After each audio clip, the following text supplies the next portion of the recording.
Halo guys, kembali lagi bersama aku di Wadah Kitchen. Seperti janji kemarin, sekarang aku mau jelasin berapa sih biaya aku hidup sendiri di Jepang. Tapi sebelum itu, aku mau cerita sedikit tentang gimana sih kok aku bisa hidup sendiri di Jepang. Jadi ceritanya begini, dulu pas masih berada di sekolah bahasa Jepang, aku hidupnya berempat sama 2 orang Vietnam dan 2 orang Indonesia. Tapi setelah kemarin tahunnya nih lulus bulan 3, jadi kita harus nyari perguruan tinggi atau enggak nyari kerja di Jepang.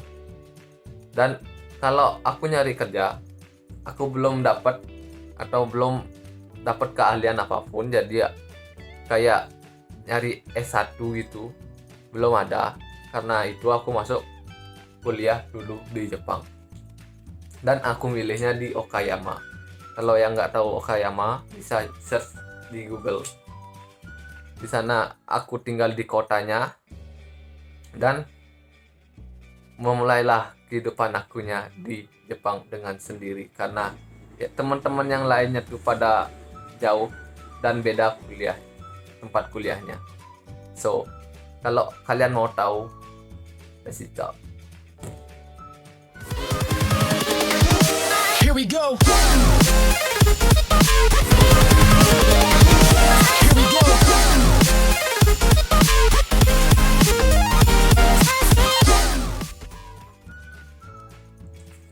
Jadi sekarang aku udah buat ore-ore tentang berapa sih biaya hidup di Jepang itu.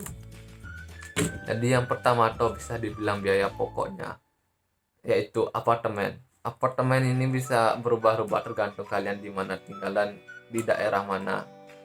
Kalau misalnya kalian tinggalnya di Tokyo atau di Osaka, aku pastiin itu lebih mahal karena itu sudah perkotaan yang besar. Dan aku tinggal di kota Okayama dan tidak terlalu besar kalau dibandingin Tokyo sama Osaka. Jadi di sini biaya hidupnya lebih murah, yaitu apartemennya tuh sekitar 25.000. Nanti aku rupiahin di akhir video ini. 25.000 itu dah include atau dah dicantumin air dan internet, jadi aku nggak perlu bayar internet dan airnya lagi. Dan yang kedua yaitu biaya listrik. Biaya listriknya ini sekitaran sebulan yang aku pernah aku rata-ratainnya tuh adalah 2.000-an atau 2.500, kita bisa bilang 2.000 aja lah, 2.000. Dan untuk biaya gas itu sama, yaitu 2.000. Dan yang terakhir, biaya pokok yang terakhir adalah biaya makan. Biaya makan ini tergantung orang saja sih.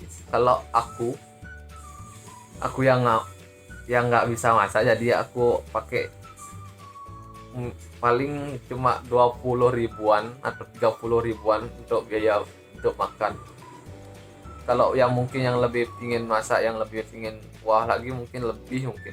Jadi aku akunya sekitaran 20.000-an.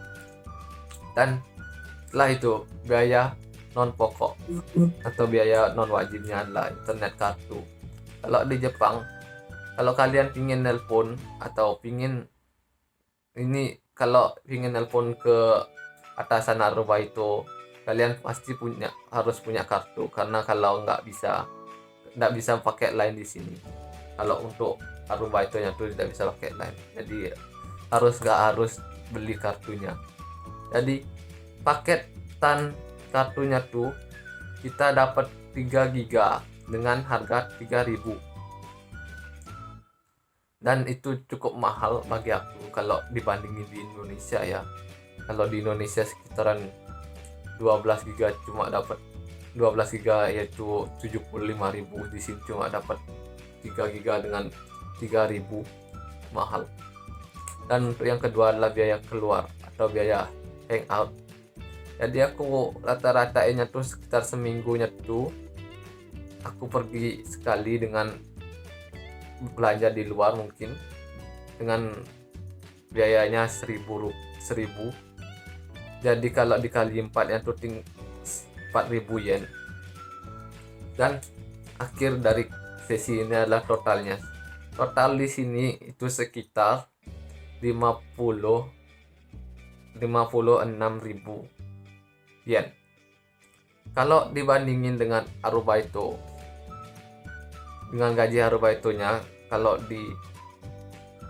dikurang di bawahnya kita dapat gaji, akunya dapat 100.000, kalau dikurang 56.000, jadi masih kita bisa dapat 44.000 yen, dan itu bisa digunain untuk cicil uang sekolah kalian.